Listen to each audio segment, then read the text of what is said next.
Hola a todos, muchas gracias por acompañarnos el día de hoy. El propósito de esta actividad pues ha sido intentar concebir el ejercicio poético como una forma de resistencia ante nuestro muy desolador panorama político. Sin embargo, no hemos querido tampoco hacer como un manual de cómo se tiene que concebir esta resistencia a partir de la poesía. Por ende, pues la idea era que cada quien presente textos ligados a su propia manera de resistencia y hacer como la conjunción de todas esas concepciones del escribir hoy en día en este país. Bueno,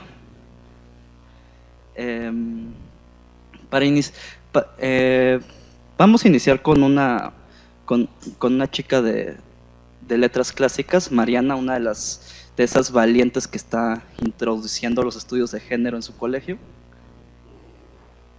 La apreciamos un montón y pues le cedo la palabra.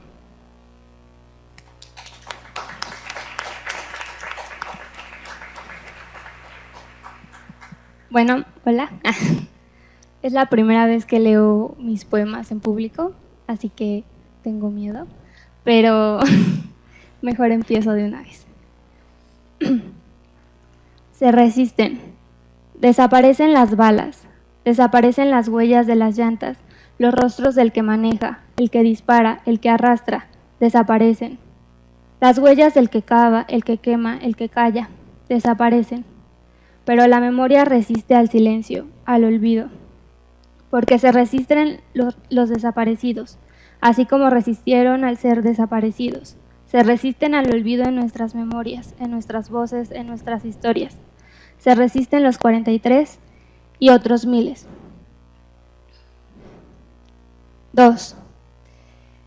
El no me toques, por favor, suéltame, déjame ir, de un grito agazapado e ignorado.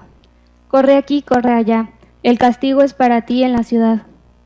Corre aquí, corre allá, pero ahora sí te van a alcanzar. Se resisten la medusa, las ninfas y el ayer. Aún así él te viola por doquier. La noche se rasga otra vez, no me mates, por favor. Las cadenas van a ser lo último que ves. Y ahora sí, ya no es solo lesbi, ni una ninfa, una que otra vez. Somos todas en el miedo cotidiano, de ese grito agazapado e ignorado. 3. Ahora me vienen a decir que no hay espacio, que no soy capaz, que fue cuestión de suerte. Me lo dice quien no recuerda el esfuerzo, el anhelo, la esperanza, de esa primera vez de la emoción del conocimiento. Nos dicen los rechazados, como si el puntaje definiera mi esperanza, mi anhelo, mi esfuerzo. Así persisto, resisto e insisto, porque por la universidad que pagamos todos para unos cuantos. Somos los rechazados y no somos unos cuantos. Todos somos los rechazados. Nos resistimos a ser clasificados. Y a quien no le guste, que haga de nuevo su examen de admisión. ¿Lo hicieron? Gracias.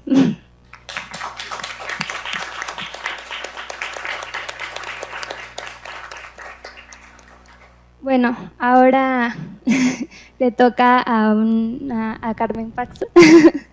Ella es estudiante de letras inglesas y, bueno, ya tiene más experiencia en la poesía. Bueno, voy a empezar leyendo este poema que se llama Human Endeavors, que, bueno, para los que no hablen inglés, endeavors son como deberes. Entonces, bueno, racionalidad elevada sobre nuestros cuerpos, paciencia santa en un reloj de arena, goteando lentamente el tiempo de nuestra angustia, vida relativa escudriñando el futuro incierto. La antorcha de la inocencia va a la futura generación, y nos mordemos caínes, perdemos el foco. Pro-pandemismo, momificado, anticonfucianismo. Campanas de promesas de libertad repican de pasado.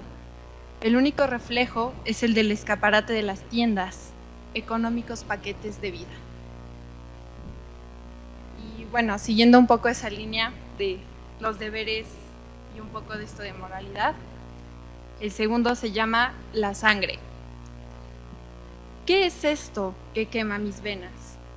Me pregunto si mi sangre es de los demás, si respiramos el mismo aire, aprendemos la misma historia y aún, parece, vivimos en distintos mundos, tenemos diferentes historias, nos perdemos en el diálogo, nos matamos y dejamos marchar los cadáveres. Y bueno, este es un poquito más viejo, pero me gustó para terminar, entonces espero que también les guste. Hay una bifurcación en el sentido. Extrañar a alguien que no hemos visto en largo tiempo y sentir la nostalgia cuando ha muerto invisible, imperceptible casi, como si el espíritu sintiera cómo se desprende un pedacito del mundo. Así recurren los sueños y recuerdos que sin aviso nos ponen al tanto de una nueva ausencia en el éter, zona vacía para nuestros huecos seres, guardando remanentes en una caja de madera, materia muerta en materia muerta, del polvo al polvo como las estrellas. El final es más brillante y duradero, luz visible en la distancia, miles de años, un nombre con fecha grabado en la piedra.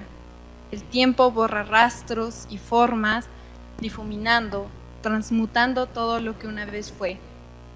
Inmutabilidad solo existe en el espacio. Hasta las flores más bellas se marchitan. Incluso la mejor historia tiene un final y al final no queda nada, sino el origen.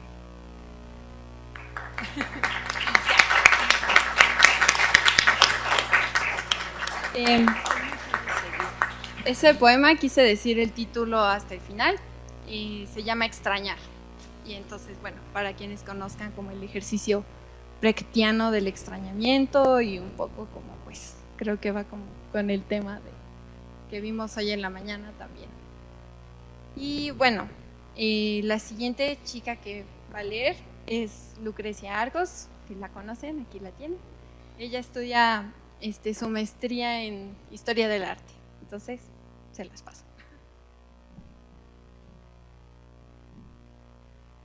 Hola, bueno, también para decir que al final cuando terminemos todos va a haber como o sea, se va a abrir para comentarios, preguntas o, bueno, no sé, opiniones, si quieren leer algo también. También, bueno, decirles que intentamos homogeneizar el tiempo y la cantidad de poemas, pero al final se hizo más como fue saliendo por cuestiones de contenido de cada uno. Yo les voy a compartir unos 5 poemas de un poemario que se llama Genealogía de la Ruina. El primero se llama Hartura, que surgió de una amiga de la República Dominicana, y hartura en dominicana significa hartazgo. Hartura. A veces he llegado a pensar que la palabra ya no basta. Me siento hastiada y agotada por la repetición de un ritual comunicativo que tantas veces parece inútil. Observo a mi madre y a mi abuela, las arrugas que sellan sus rostros y las manchas que pueblan su epidermis trasnochada. Luego observo mi piel, atentamente las marcas que a mí también me sellan, esta piel manchada, huellas que me acechan con los años y me hacen suponer que yo soy heredera de la tristeza de estas mujeres ancestras. Nunca se habla de la muerte por tristeza, ni de la muerte por silencio, ni de las pieles que hablan, porque nosotras no hemos sido escuchadas. Quizá la piel escucha, quizá también habla. He escuchado a mi madre llorar en silencio por las noches, he visto los cuerpos de mis abuelas volverse pesados con los años, porque cargan llanto y penas, y además arrastran lo inefable. Me siento heredera de la condena de querer decir y no ser escuchada. Me aterra ver mi cuerpo manchado y sentir su peso, por temor a cargar con lo que ellas cargan. Me pesa el útero y el corazón a veces, también pesan las lágrimas y mucho las palabras. Pero entonces lloro y también digo, aunque el camino de sentir sea tantos días tan escabroso. El segundo se llama Fosa y Socavón y está dividido en 6 partes. 1. Afortunado aquel que se mantiene cuerdo en esta república de la zozobra, país resquebrajado, patria apuntalada, cuerpo malherido de calumnias y de fango. 2.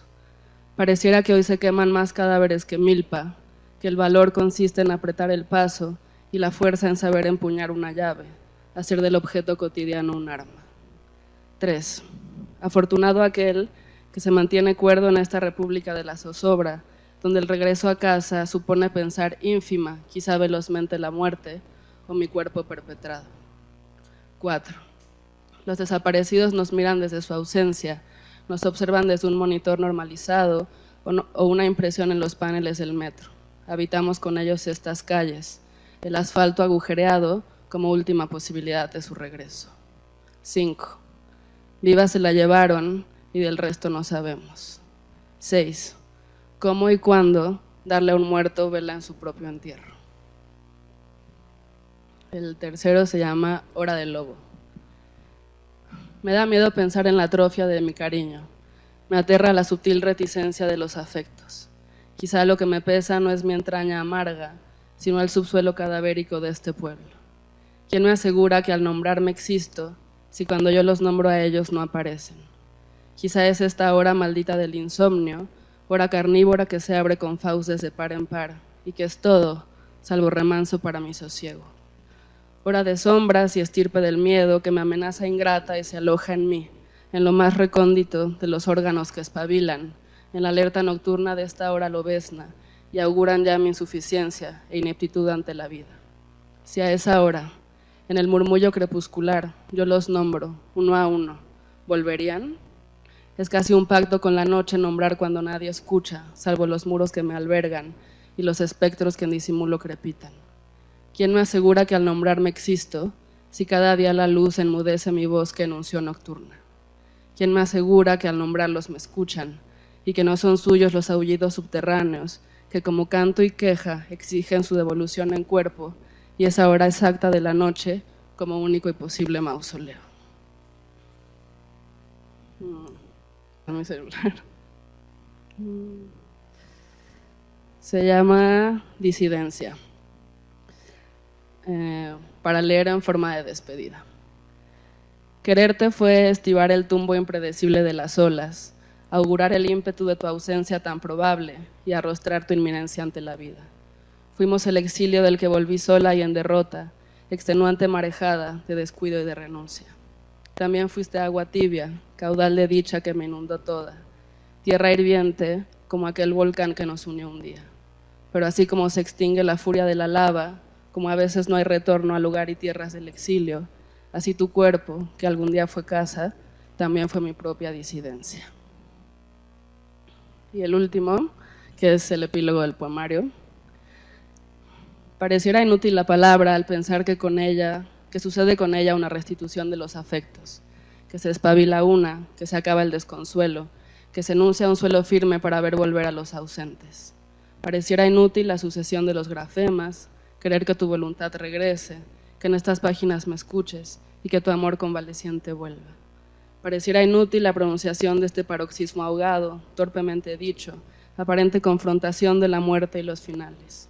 Pareciera ingenuo pensar que con esto te perdono, o que con mi voz les doy debida sepultura, que algo perciben desde la tierra. Pareciera condena este continuo decir y sollozar a través de la lengua, y aunque a veces, solo a veces, trémula persisto, mi duelo yace en la palabra. Gracias.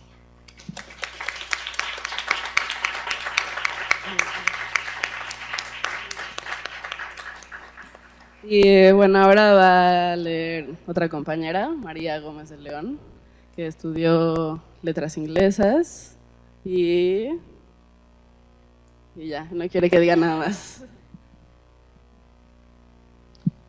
Bueno, muchas gracias a todos por estar aquí. Yo voy a leer 3 poemas.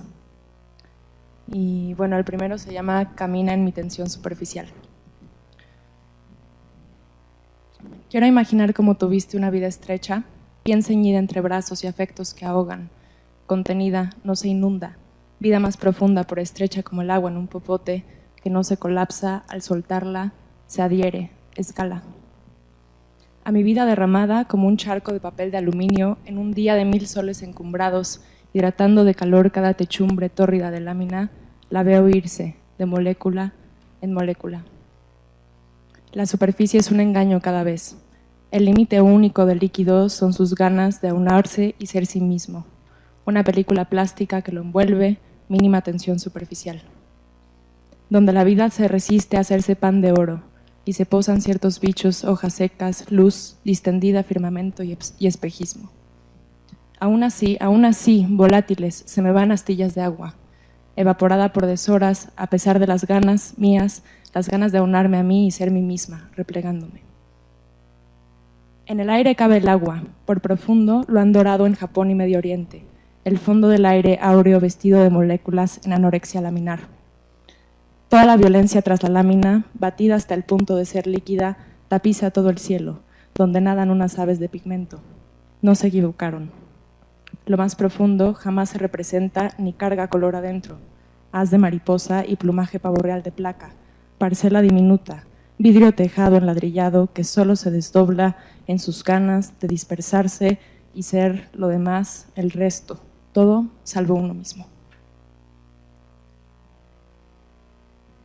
El siguiente poema se llama Voodoo Doll y tiene un epígrafe de Rosario Castellanos. Pero el odio su fijeza insomne. Sailí, quiero hablar contigo, pero me estás dando la mano. Ambos codos en una mesa que alguien golpea y de golpe empieza. De las mareas y el tango, del polvo si quieres, o el smog, el viste que, si el agua está endulzada.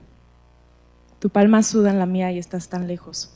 Tu muñeca no es esta que tuerzo, sino la que podrías alzar si el azar me lleva a encontrarte un día y osar pedirte la hora en que algo pasó y nadie te preguntó qué, la hora en que me he visto de ti al espejo, palpando en otra carne la tuya así, si así te duele o ha dolido ahí, la hora en que el sustento se te dobló en dolor sordo, sordo dolor, ahogado en agua fría, caliente, caliente, fría.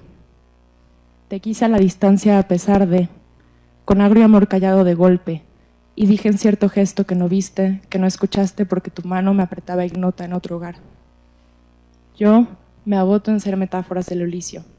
Calco del amor auténtico me añico en ti, la primogénita, la porcelana de Navidad, de Año Nuevo, que espumo con esmero un poco sin entender, tu cuerpo tibio entre mis manos, pero no, sino en el trapo que empapas y te absorbe, el trapo casto que me impide tocarte tibia. Una vez fría te congelo en la vitrina hasta el deshielo de otra vuelta al sol. ¿Qué astro eres, plato entibiado en lejanía, que orbito en torno a ti, en torno a quien te orbita de vuelta a ti, girando cerca de ti y de otro foco que es tu ausencia?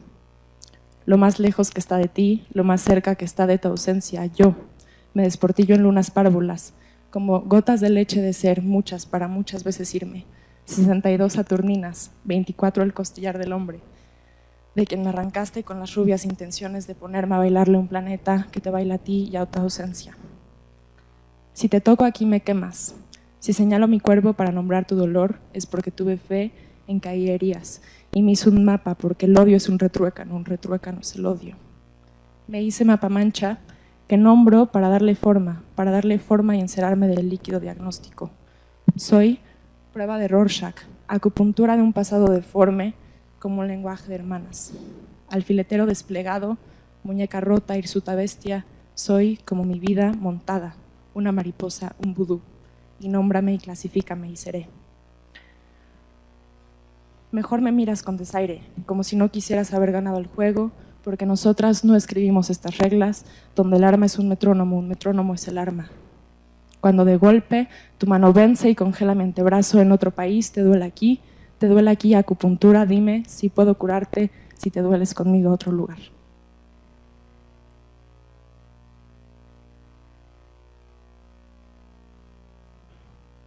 Bueno, y el último poema es, la verdad a mí no me gusta mucho y solo voy a leer la segunda parte, pero lo estoy leyendo porque hablamos mucho de esto en la mañana. Es parte de un poemario sobre el abuso de las cosas, ¿no? Lo que decíamos en la mañana sobre cómo las cosas tienen un valor de uso y de pronto se les usa de otra manera distinta y entonces se descubre una potencia que tienen dentro. Entonces me voy a saltar la primera parte porque es muy larga. Entonces la parte 2 dice así. 2. Una noche me desperté para decirte que mi historia no culmina como un suéter, horadado por ser el favorito, ni como decae un auto en pérdida total u obsolescencia y camina al cementerio elefantino para ser rescatado en autopartes. Me parece que termina en asteriscos, un texto con pendientes por rellenar, como si hay momentos que pudieron haber sido otros, si tan solo me regreso a tatuarles adjetivo, sustantivo que sostenga el esqueleto. Pero el repositorio de palabras que conozco me parece cada vez más agotado. Se evaporó como el aral desde el 60 y ahora pesco puras islas que le sobran. Me despertó, amor, el terror de solo tener esta parcela. La sembré a golpe de martillo, de piano, máquina de escribir de asada con palabras, moretones, caracteres, fila tras fila de cuerdas, fila tras verso de simiente. Evité del eucalipto su perfume, quise una alberca bien diversa, de genes que explotan en colores, un paladar de pólvora rupestre y esconderme del transgénico recuerdo. Pero me sobran tantas sílabas. Me despertó el temblor de la conciencia que se ha dicho nunca el descanso ha conocido. Las noches solo almacenan rambutanes y las mías se pulverizan por un mar que aplasta de tan oscuro, de tan pesado sume y de tan tiempo. Parpadeo intermitente para hidratarlos, con párpados de lengua para decirte. Los ojos de pólvora de noche me cubre una capa, me recubre una seda de pólvora, de pólvora.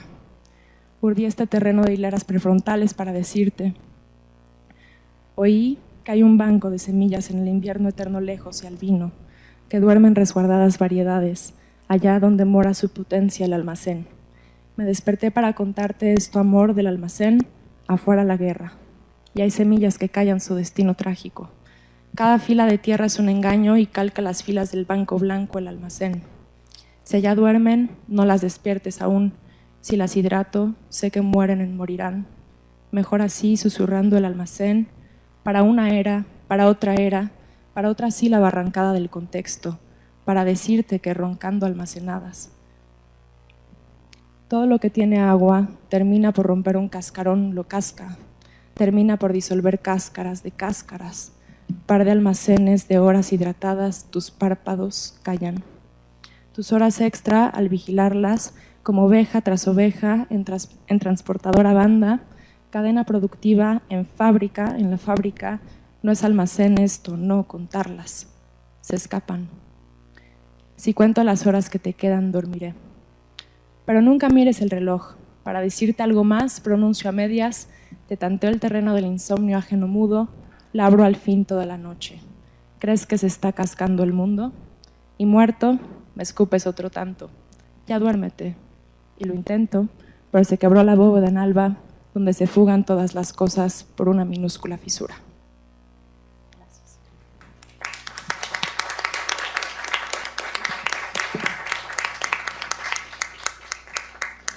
Gracias. Gracias. Bueno, y ahora les presento a un enorme poeta, Sergio Eduardo Cruz. Nos va a leer un par de poemas. Él ha trabajado muchísimo la poesía, estuvo en la beca en la Fundación para las Letras Mexicanas y además es parte del proyecto de Resistencias.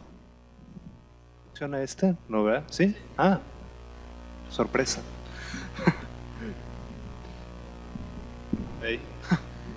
Hubiera hablado para ver si. Bueno, pues les voy a leer 5 poemitas que tratan de cosas. Y así. El primero se llama Padre. Tenemos un pacto. Yo me anuncio con tu nombre, me escribo con tu nombre, soy tu nombre todo el tiempo, una extensión de ti que existe, pero me miro en los espejos y no veo en quién soy tu nombre, no veo en mi cuerpo un cuerpo que responda al que me dieron, cada parte exacta para hacer y hacer las cosas que me exigen, que sea, que cumpla, ofrezca, las joyas de la vida cómoda, el camino recto, la constancia, la verdad. Pero yo quiero ser otra cosa, y no este nombre que tengo, el que me diste no, este nombre. Este es otro. El mundo está lleno de ojos y las paredes nos cuidan. Nuestras palabras se escuchan a sí mismas, dispersas en ecos, nos repiten. mirándonos en cada ojo del mundo, en cada gesto que escapa de los labios, en cada traza. Me concentro en los pliegues. Se cierra la mano, el cuerpo, eriza. Estoy aquí, estás, estamos. La finitud escurre del centro de la manzana al centro de los labios. Acércate. Poco tiempo para estar, poco tiempo para que los ojos se abran. Tenemos poco tiempo, tenemos poco tiempo, tenemos poco tiempo, y es ahora. Este es otro. El tiempo regresa a su nuez, nosotros no. El sol recorre grados en sí mismo hasta cansarse y empezar mañana, hueco a nuestros ojos. Yo veo el amanecer en mi ventana, veo el tiempo que regresa, igual a ayer, mañana, el otro día. ¿Por qué será que lo más simple duele tanto? Y este está ligado con el primero, evidentemente, se llama madre.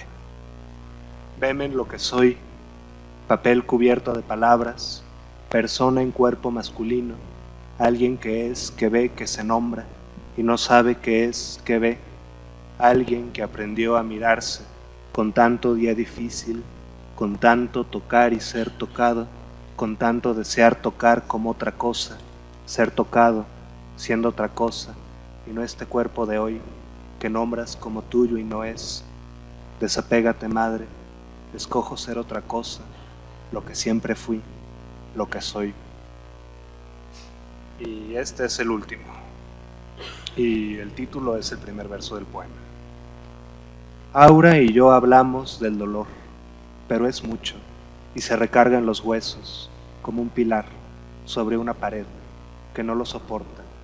Es mucho y se siente en quienes perdimos, en nuestro recuerdo y en las cosas que no alcanzamos a hacer. Nuestro dolor conjunto es mucho y es distinto. Ella ve el silencio de una mesa en un hospital con poca gente. Yo observo un árbol en la calle, una rama de cilantro que está pesando mucho y se desploma.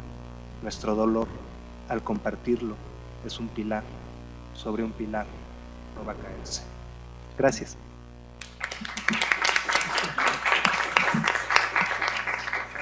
Bueno, les presento. Y a mí me toca presentarles a otra poeta bien acá, que fue mi compañera en letras inglesas y también estuvo en la Fundación para las Letras Mexicanas y es una chida y se llama Muriel. ¿Se escucha? No, sí se escucha. Ok.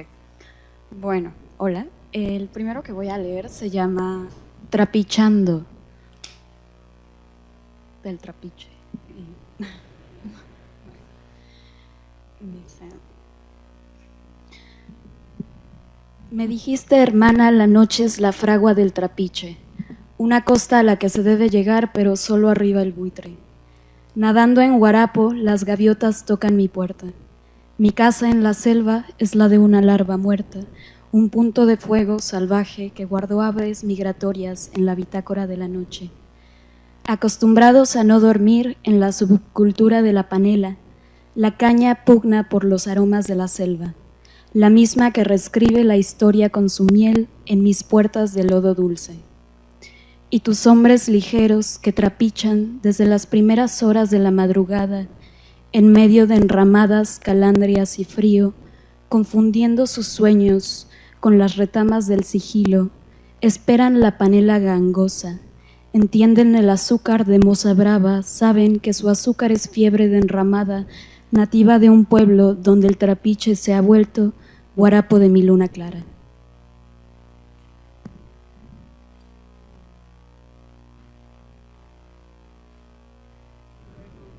El siguiente se llama Si en esa fiesta. Cosa de perderse, de perderme entre luces sobre un aliento, al caer en cuenta que estamos aquí, en esta casa oscura, figurando suposiciones de la media, luna bosquejada en mi vestido, habla de las cosas del otro lado, habla para que me quede unas horas más sin aire que se vuelve aire frío y no sé si llego a casa. Ya es tarde, pero seguimos bailando, porque septiembre para mí es verano y que no me vaya. Sin duda un verano, como regresar y encontrarlo, aunque no pueda mirar, te has perdido entre la gente. Mira, esta es una mano que encuentra otra parvada de luz artificial, en los sonidos del pasmo, la noche intemperada, y si en esta noche alguien, mira, hagamos lo que hacen las personas que no terminan de intimidarme, las luces, alguien, dice la guerra, sigue, no se ha ido todavía, la fiesta en el lodo de nuestros zapatos ha manchado la casa, con su boca entendimos, la luz sobre mí, aliento en alguien que intenta no perder a un alguien, si en esa noche aún, si en esa casa oscura un aliento, si en esa fiesta tú.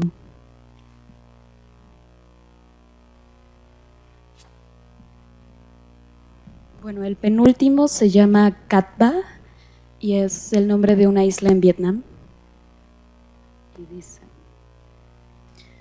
hablamos de nadar desnudos a la medianoche, frente a esa construcción a medio iluminar. Estábamos en el lado cabizbajo de la isla, bailando con el ruido agonizante del bulldozer, imitando la locomoción de la excavadora cuando los albañiles contemplaron nuestro baile.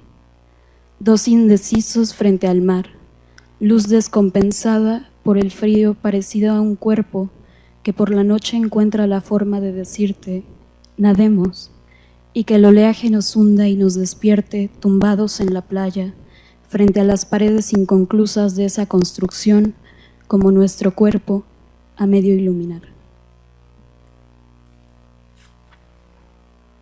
Y el último se llama Café Kong, que es una cadena de café en Vietnam, temática de la guerra de Vietnam. Y bueno, Kong por el Vietcong. ¿Suena? Perfecto. Bueno, después de que degollaron al cerdo, no quedó más que el jugo escarlata en el concreto. Estábamos arriba, en la terraza, nuestros cafés fríos en el verano de Hanoi. Era cuestión de tiempo, dejar algunos dongs sobre la mesa, observar la temática de las paredes, fotografías del Vietcong, y reconocer en el blanco y negro la misma taza de peltre en la que tomamos nuestro café con leche condensada. Sentir que teníamos algo en común con la guerra y preguntar how much this mug, para descender, salir a la calle y pensar que también fuimos parte de esa ofensiva, cuidando no mancharnos los zapatos de sangre. Gracias.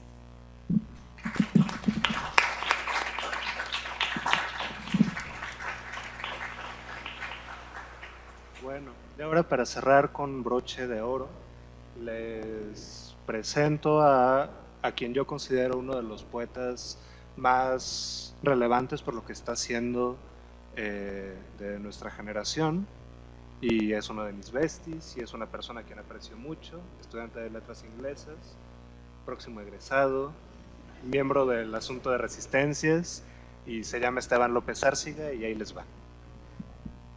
Sí. Hola, próximo egresado si mi asesor me deja.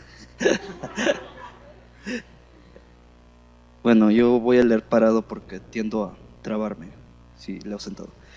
Lo que les voy a leer es parte de mi poemario que se llama Sempoal, que saldrá publicado en algún punto de los primeros meses del próximo año por Camelot América. Y bueno, empieza con un epígrafe. Javier Salomón Aceves Gastelum, Jesús Daniel Díaz García y Marco García Ábalos querían grabar un cortometraje de terror para una tarea universitaria.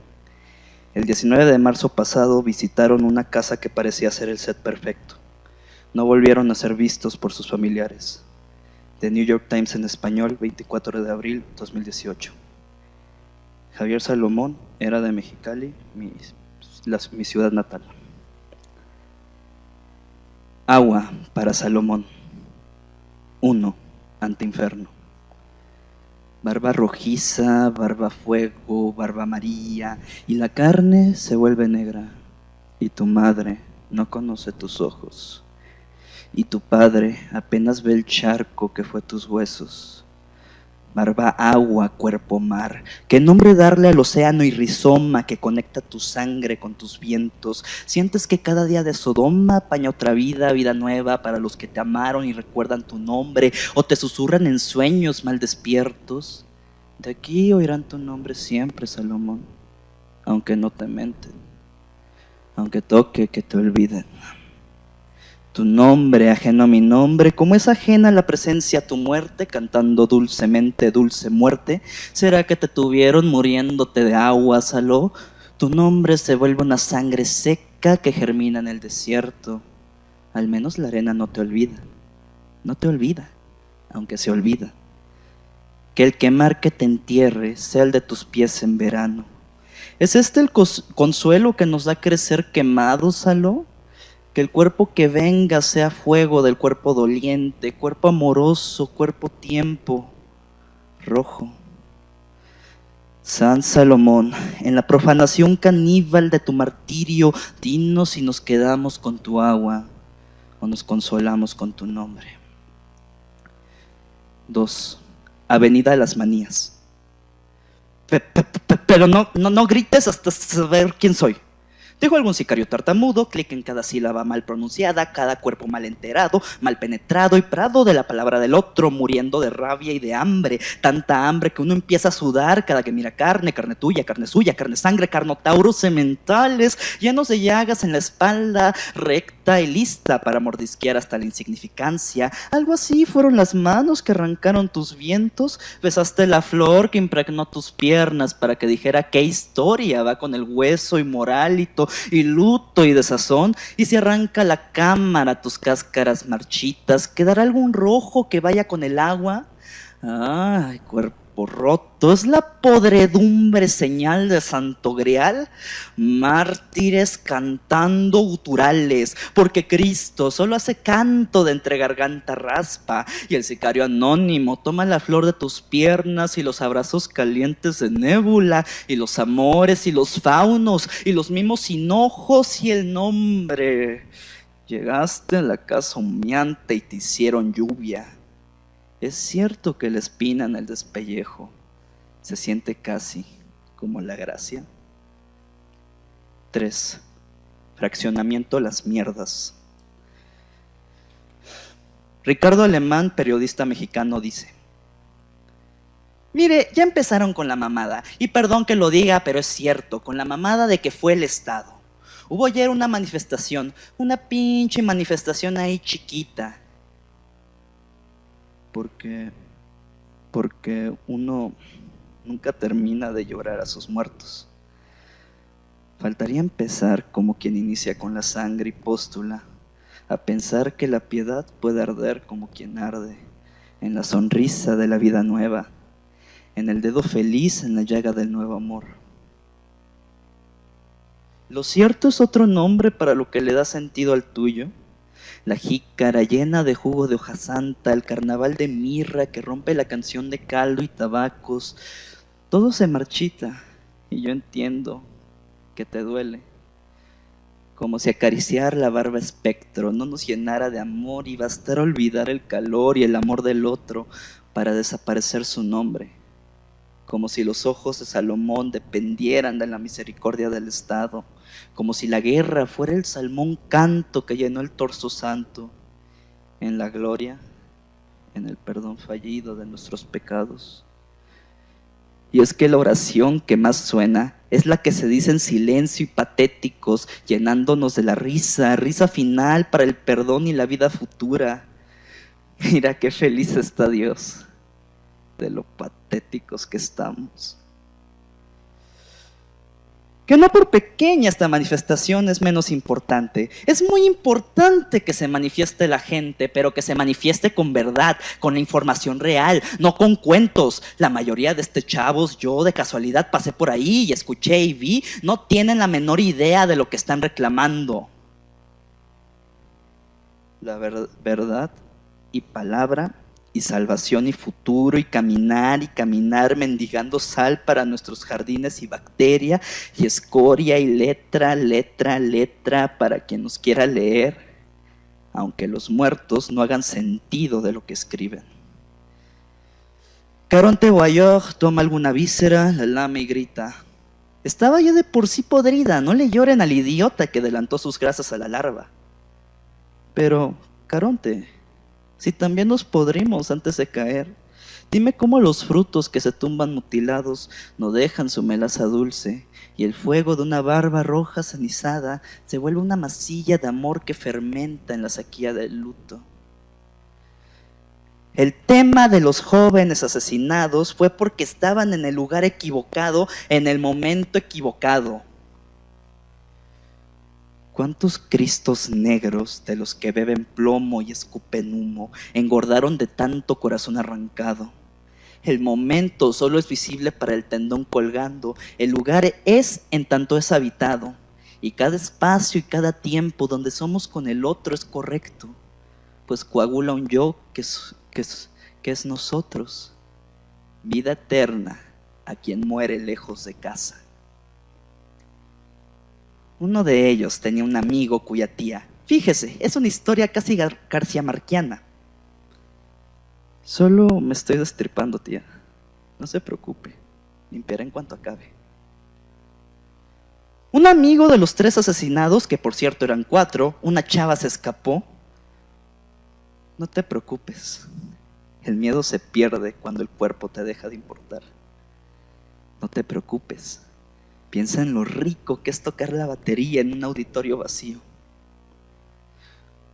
Un amigo de este grupo de estudiantes de cine tenía un amigo cuya tía tenía un yerno vinculado al crimen organizado.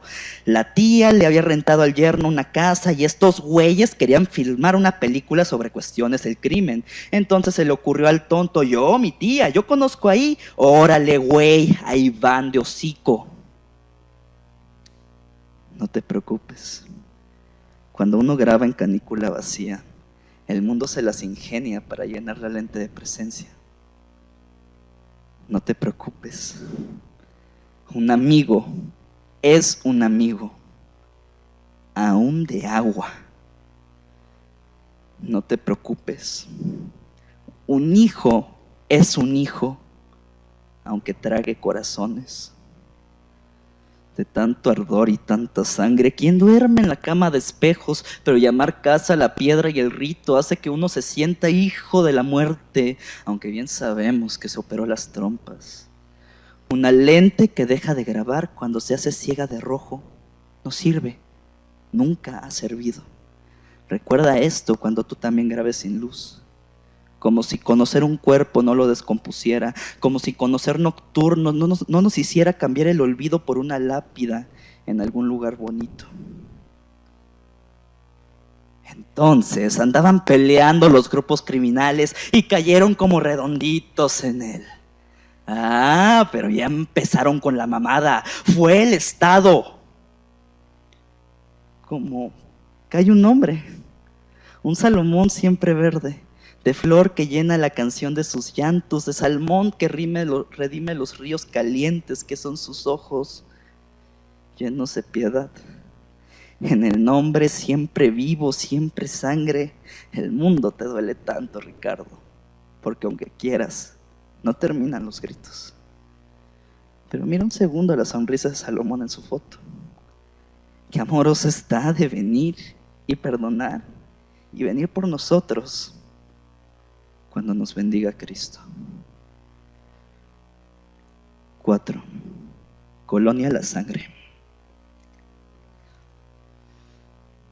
El tecolín, la santa ramera, los vatos negros de quemados peleándose en los oxos, catedral sembrada entre sodomitas y prostitutas. No las juzgues, de su vientre vendrá el segundo. Los antros del ajusto y la reforma, los que cruzan diario, los que ven la línea como idiotas, los que la olvidan.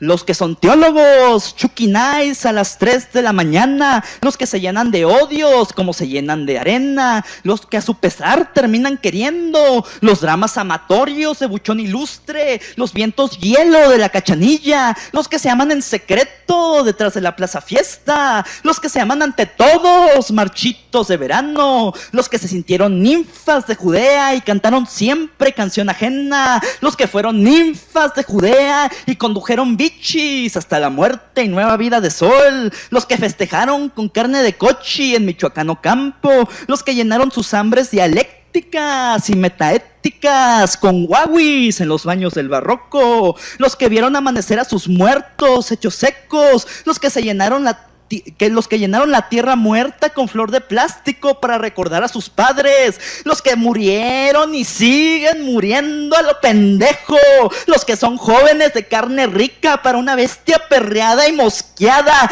los que les arrancan algo bien a las memorias de los secos, los que se mean en San Felipe para no sentir lo que arde, los que se abandonan en la laguna salada, sedientos y sexosos, los que diario se buscan en la crónica y la voz para confirmar que no han muerto. La reina Calafia está obesa de tanta tierra y tripas de toro.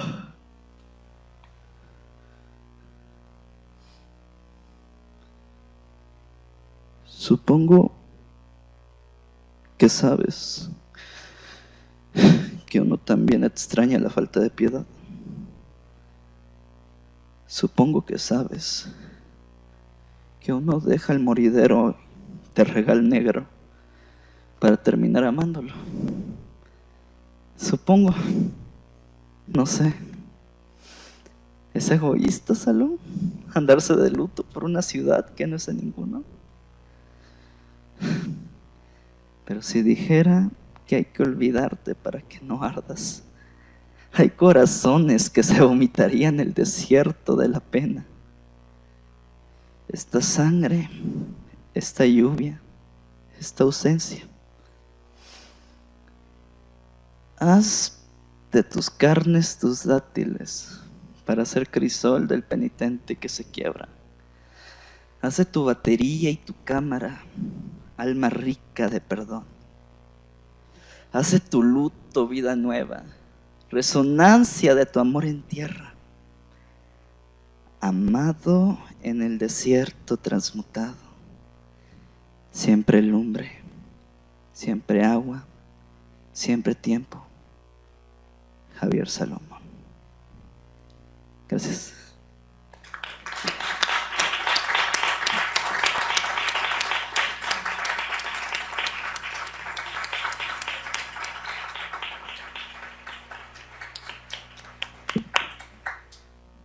Muchísimas gracias, Esteban. Ahora vamos a abrir un espacio de reflexión, de diálogo. Si alguien también quiere leer algún poema, nos queda mucho tiempo. Y pues no sé si alguien quiere hacer una pregunta.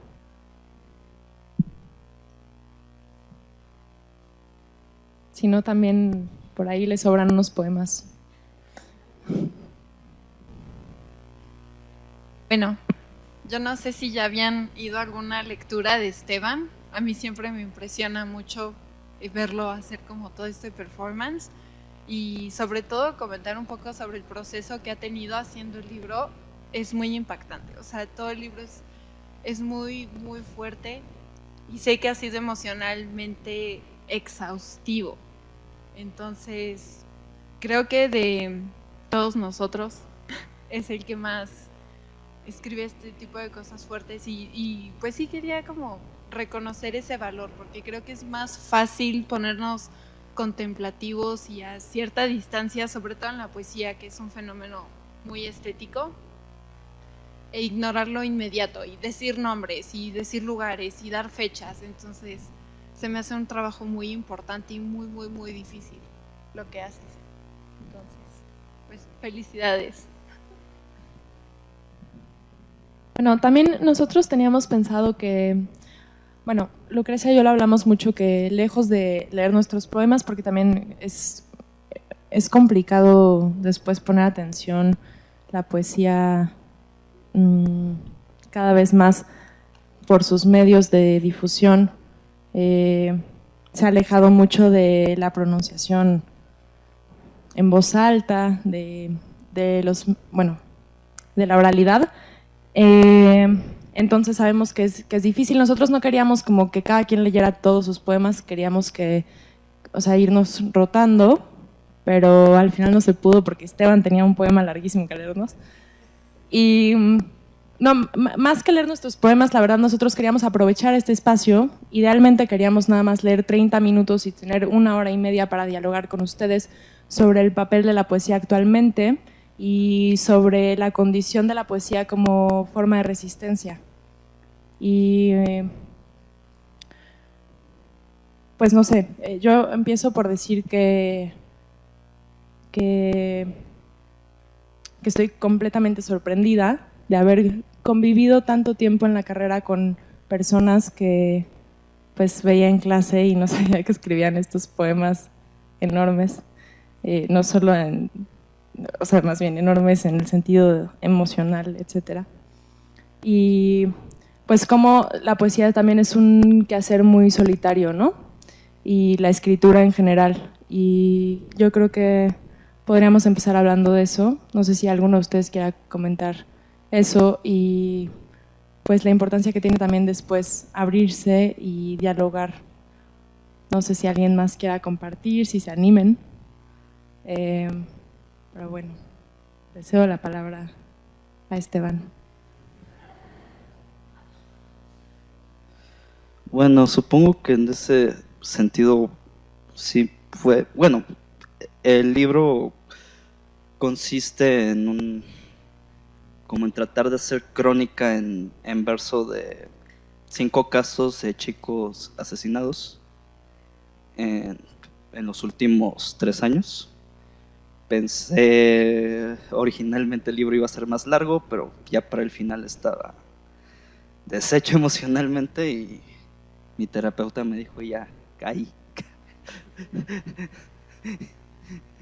No me pagas lo suficiente. Pero sí me tuve que salir mucho de la zona de confort en ese sentido de lo que menciona María de el quehacer solitario, porque bueno, en el caso de Saló estaba rodeado de personas que habían sido sus íntimos amigos y la verdad antes de atreverme a divulgar públicamente este texto se los pasé a ellos y su primera respuesta pues fue muy visceral. Me dijeron que les había causado, o sea, sí les había abierto heridas muy fuertes y mi reacción fue decir, bueno, entonces no lo comparto, y su respuesta fue, no, tienes que hacer público esto. Y en ese sentido sí también tuve que recibir todo ese input por una cuestión ética que normalmente uno cuando escribe poesía no recibe. Yo creo que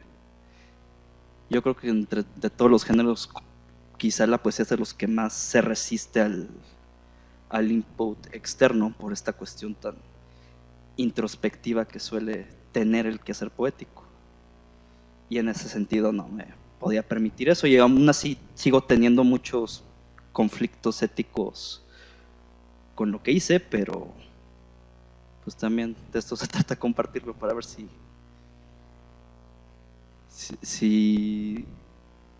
el ejercicio si está logrando algo positivo o estoy de cierta manera carcomiendo una memoria que yo lo que quiero es que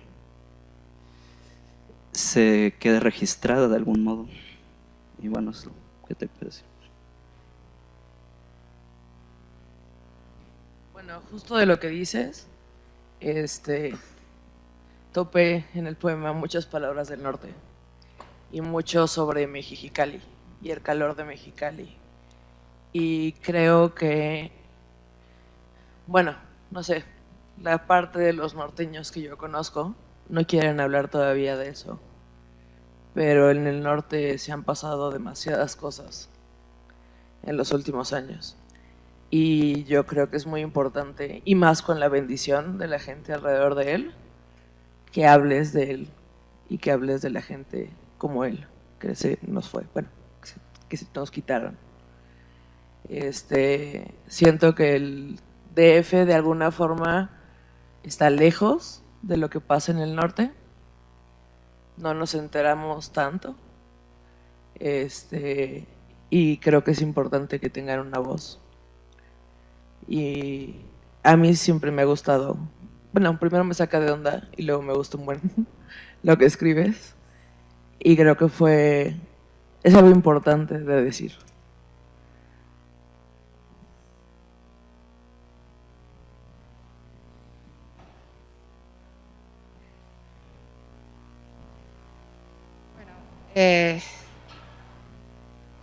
Yo creo que lo que resalto es, digamos, una temática variada. Creo que el poema de Esteban tiene vasos comunicantes con los poemas de Mariana. En los dos están cediendo, porque además la voz poética suele ser subjetiva, intimista, ¿no? Como es la poesía de María o la de Lucrecia o la de Carmen. Incluso esta desnudez absoluta que alcanzan los poemas de Sergio, que son generosos en el sentido de abrirnos ese espacio personal, privado, íntimo. Y yo resalto las dos posiciones, incluso esta sensualidad de Mariana que yo no conocía, pero de rescatar estos lugares exóticos y también, digamos, retratarnos esta experiencia personal. Pero también es de mucha generosidad, tanto de Mariana como de Esteban, el darle voz a nuestros muertos. Y tanto los muertos del norte como los muertos que tenemos en Ciudad Universitaria, ¿no? Nosotros tenemos también una deuda no solo frente a la violencia que hay en esta ciudad y en este país, sino también frente a las 7.6, qué horrible que sean 7.6 mujeres que mueren todos los días en este país.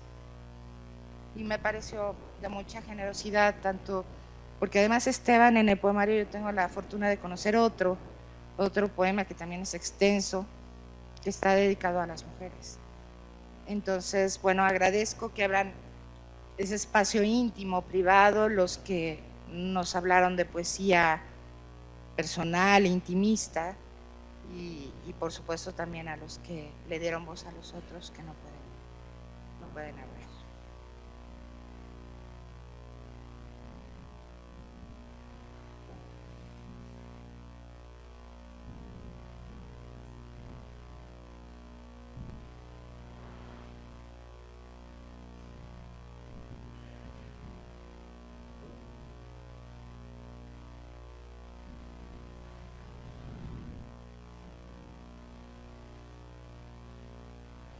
También estaba pensando en en esta variedad, ¿no?, de poemas que presentaron todos ustedes, y pues bueno, aprovechando esta culminación, ¿no?, con Esteban, estaba pensando en esta sensación, ¿no?, o sea, que le pone como tanta energía, tanta teatralidad a lo que está diciendo.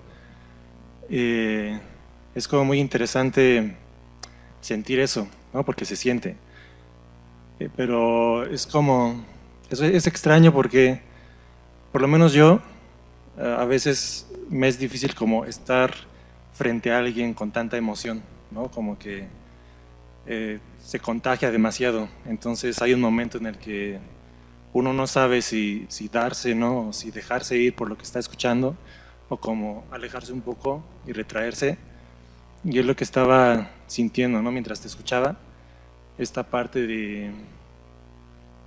Bueno, mientras te escuchaba y ahorita pensando en los demás, esta parte del lenguaje, ¿no?, del lenguaje que se siente, porque lo que estaba pensando ahorita es que pues por lo general, tomando en cuenta la situación política, social, ¿no? Esta lógica del sistema económico y demás, el lenguaje ha tomado otro aspecto, ¿no? Que ya no es como, ya no tiene esta parte que se siente, ya no tiene esta parte sensual, ¿no? Es muy difícil hablar con alguien y sentir lo que está diciendo, ¿no? Nada más es como un intercambio de información, de signos, ¿no? Que están a veces desprovistos de este tacto, ¿no? Entonces, para mí es como muy importante regresarle esta sensualidad, ¿no? al lenguaje. Y es lo que estaba ahorita un poco mencionando Elsa, ¿no? Como haciendo un recorrido por los poemas que nos mostraron. Es como un recorrido, ¿no? Por todo este tipo de sensaciones, ¿no? Algunas muy tranquilas, muy íntimas, algunas muy explosivas, ¿no? Entonces esta parte pues del tacto, ¿no? que mencionabas tú en un poema, Sergio, el tacto que no solamente tiene que ver con la piel como tal, sino con lo que se está escuchando, ¿no? Y lo que se está diciendo. Y también es muy difícil porque, pues sí, como que el tacto se ha vuelto un tema muy difícil, ¿no? Últimamente, o sea, es como, pues muy difícil manejar la distancia personal, ¿no? Porque por todos estos problemas que la gente no sabe cómo acercarse o lo que sea, pero pues el lenguaje nos demuestran ahorita que siguen manteniendo esa parte, ¿no? de sensualidad y del cuerpo que se está hablando mediante el lenguaje. Entonces es lo que estaba pensando, de regresarle esa parte, dejarnos tocar, ¿no? De esta manera y no sentirnos amenazados, ¿no? Sino en esta comunidad precisamente de la poesía y de la palabra, que es como algo muy reconfortante, ¿no? Entonces, pues gracias.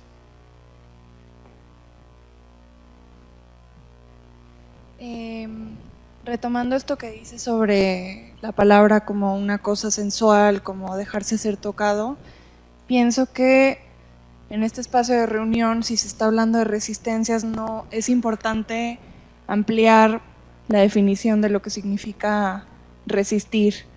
Y creo yo que resistir no es solo hablar de temas políticos o pues sí, temas controversiales, sino el solo hecho de socializar la palabra, el texto, que como decía María es un acto solitario, el hecho de socializarlo, de reunirse, de escuchar la voz, de estar frente a la presencia de la palabra, ya es un acto de resistencia, creo.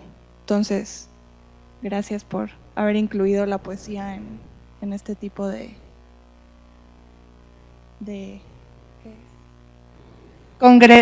este congreso. Gracias.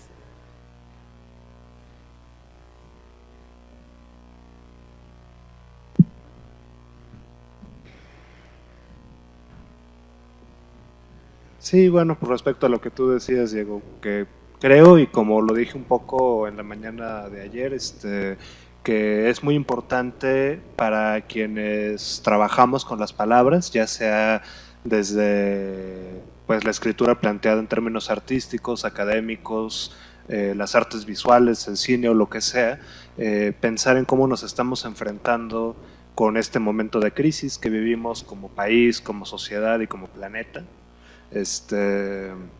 Y creo justamente que el reducto más importante no para resolver, sino como para enfrentarse pues colectivamente a esta cosa horrible, es justo la posibilidad de la escucha y de el encuentro afectivo con los otros. Y a mí me parece muy importante que pues señalar eso, ¿no? Que las palabras sirven como un medio de conexión entre nosotros y que a fin de cuentas pues para eso escribimos, para ser escuchados y para escuchar. Ya habría que pensar, como creo que lo hace Esteban en su poesía, y también María y Lucrecia desde otra perspectiva, cómo podemos usar las cosas que tenemos, las palabras que tenemos, para concebirnos de otra forma y vaya, hacer que que sean compartidas no solo en el ámbito estético, sino con una fuerza política planteada en todo, y no solo en la declaración, el activismo o lo que sea. Bueno, ¿alguien más?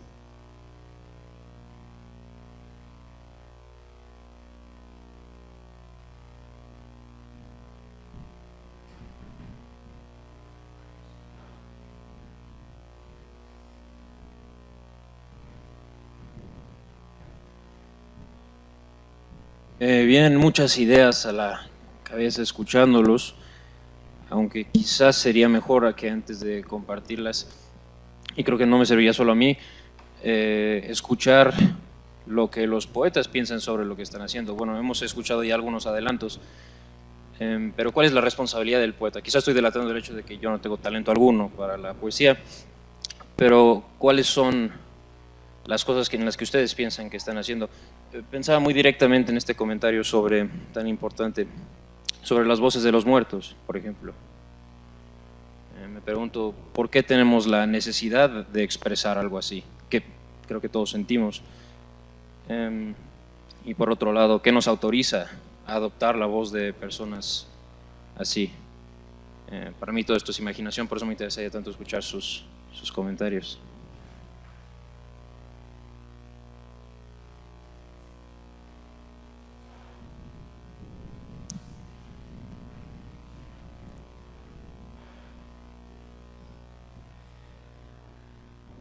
Bueno, yo personalmente pienso que la poesía es como la hija más odiada de la literatura. O sea, se les pide a los poetas muchas cosas que siento que al resto de los escritores no. Y bueno, además yo no me identifico como poeta. O sea, de entrada decir que eres poeta ya suena como que eres una persona intragable. Pero sí creo que muchas veces somos demasiado escépticos con la lectura, y eso tiene que ver con la lectura de poesía. Y siento que eso tiene que ver con que la poesía también se ha replegado sobre sí misma.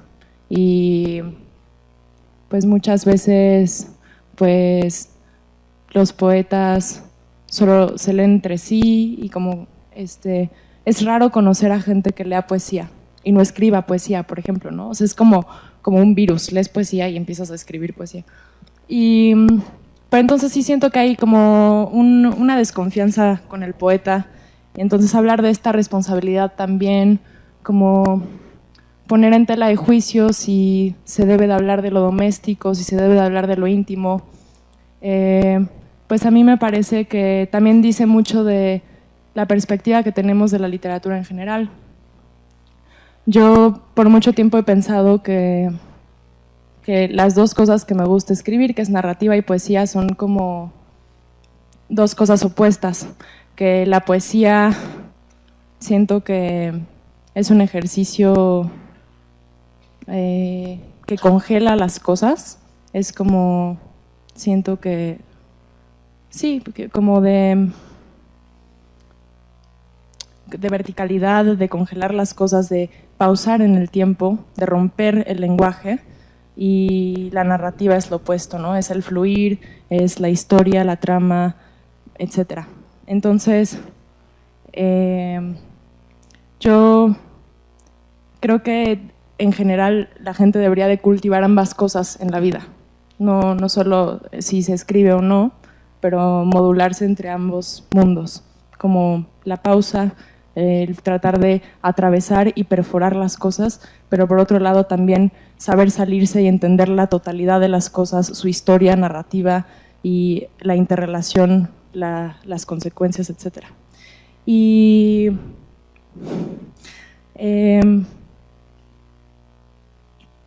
sobre la responsabilidad, creo que pues ayer lo comentaba Elena, la traductora de Humberto Eco, hablaba sobre la responsabilidad y la ética del traductor.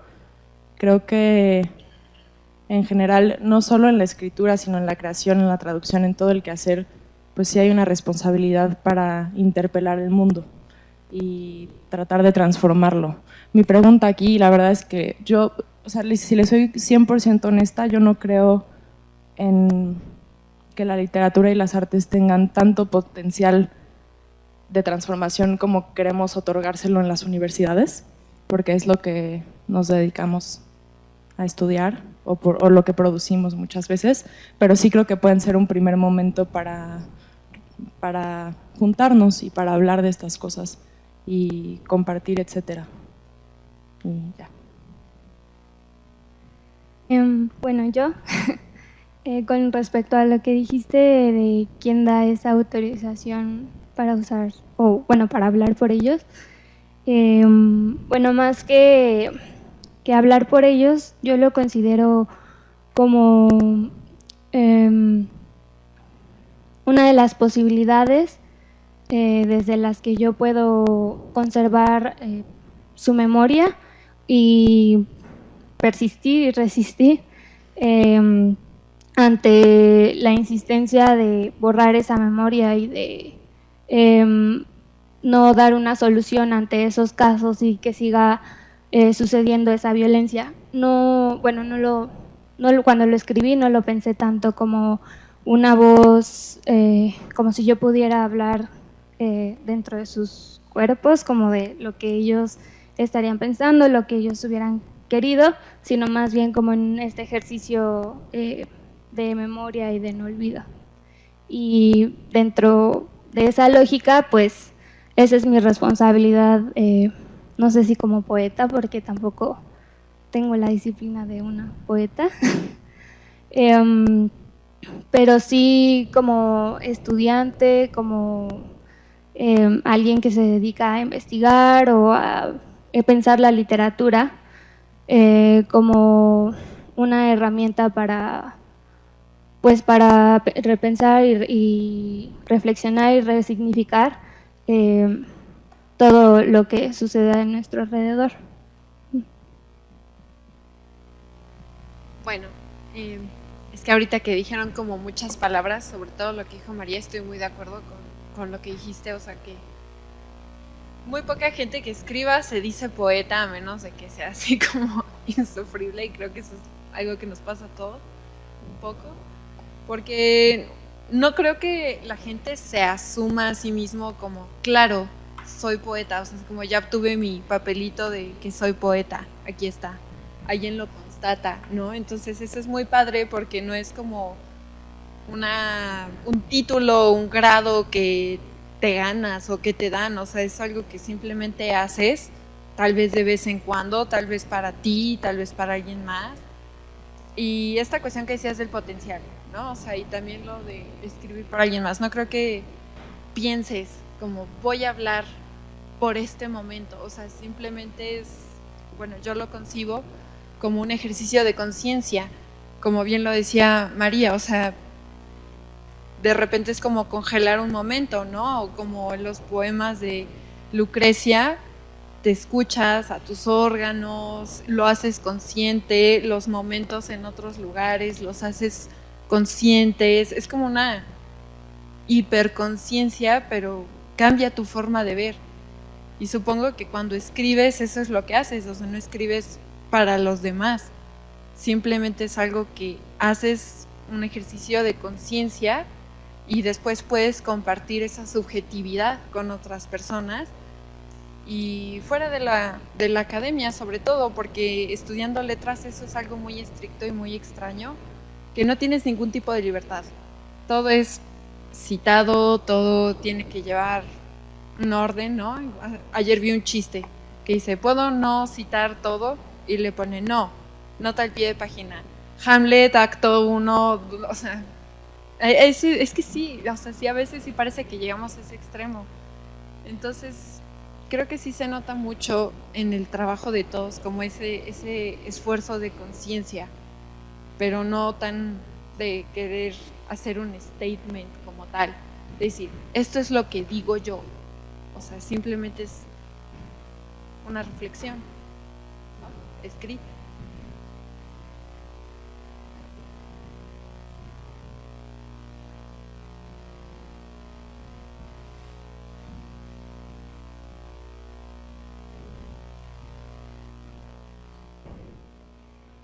Lo que dice sobre la sobre qué es un ejercicio de conciencia, sí, pero no sé si venga de la claridad. Más bien creo que viene de dolor. Y estaba pensando cuando alguien preguntó, ¿a qué resistimos? Pues hay tantas cosas que duelen, así, no solamente en el plano externo, sino internamente, existir, ¿no? De la manera en que existimos, atravesado por todos estos flujos violentos, tener una libertad que en realidad no existe, por múltiples condicionamientos, por múltiples opresiones, por múltiples muros, por múltiples cajas, dentro y fuera duele, ¿no? La incertidumbre duele, la vulnerabilidad duele. Claro que es un ejercicio de conciencia, pero justamente como un impulso, ¿no? Quizás a no ceder a todos los medios que tenemos de anestesia y de amnesia, que aunque al principio puedan ser salidas fáciles al placer, porque nos hacen olvidar, al final acaban doliendo más. Entonces, la poesía quizás no la veo yo como a una salida tipo catarsis, sino continuar concientizando este dolor, aceptando que quizás no acabe, pero que al compartirlo podemos inspirar a que otras personas también dejen de suprimir mecanismos de amnesia y de anestesia y que se animen a abrirse a sentir el dolor que no podemos negar, ¿no?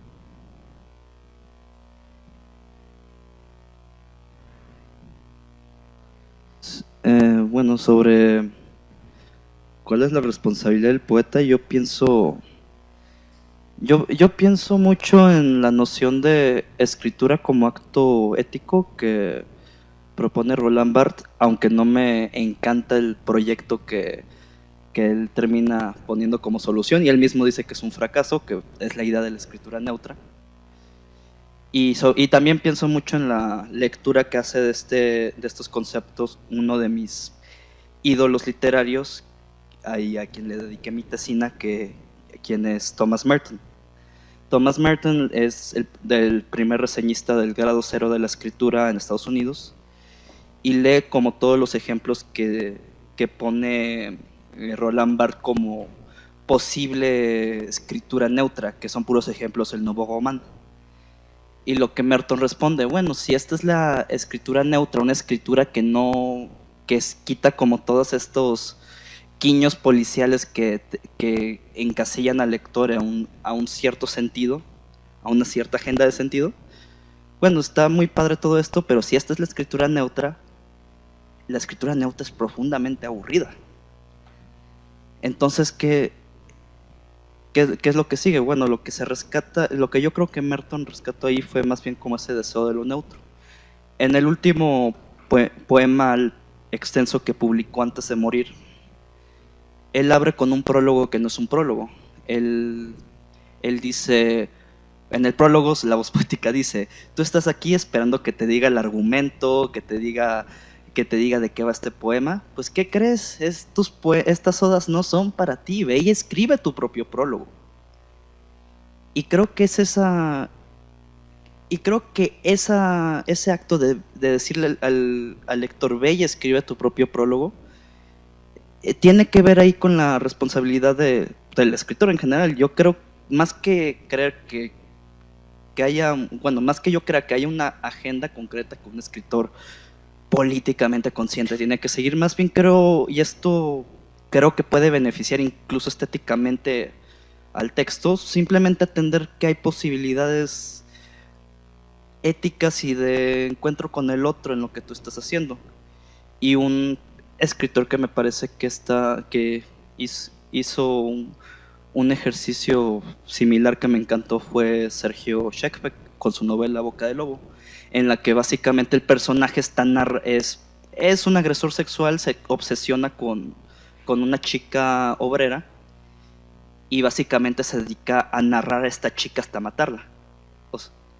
es una cosa pesadillesca, pero lo fuerte de ese libro es que hay como una conciencia de este poder de la narración para borrar a alguien. Y lo que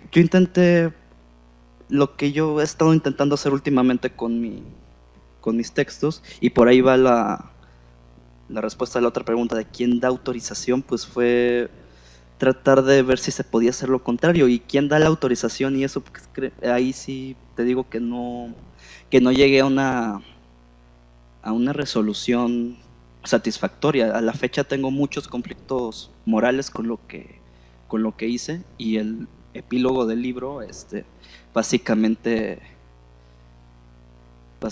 soy yo diciendo que considero que el ejercicio fue un fracaso. Y sí, para responderte a la segunda pregunta, no tengo una respuesta.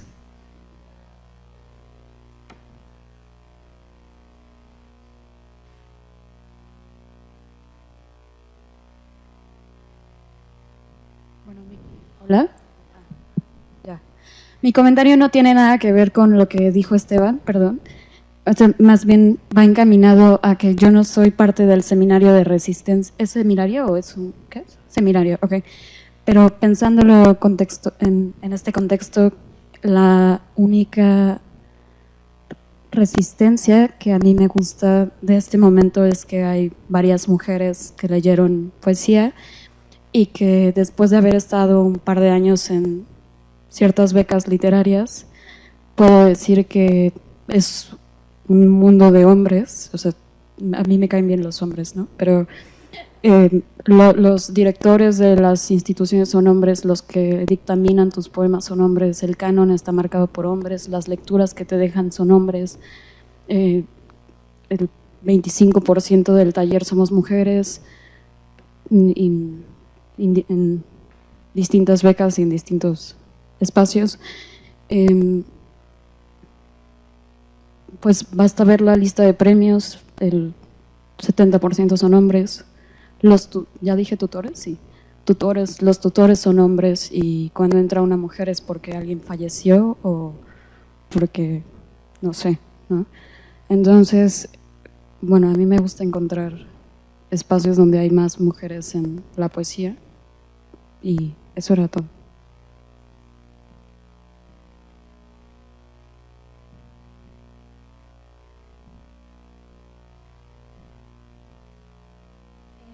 También tratando de añadir al comentario que hice hace rato, me parece muy valioso que en un seminario de resistencias también se lea poesía íntima, personal, que habla de lo aparentemente apolítico o del cotidiano. O sea, ¿por qué eso tiene que ser menos militante o menos político que hablar de una situación social? Y eso de nuevo como que cae en cánones clásicos de, bueno, poesía femenina, poesía intimista, como queda relegada a otro nivel de peso político, y creo que es muy importante politizar lo personal. Entonces, eso es todo.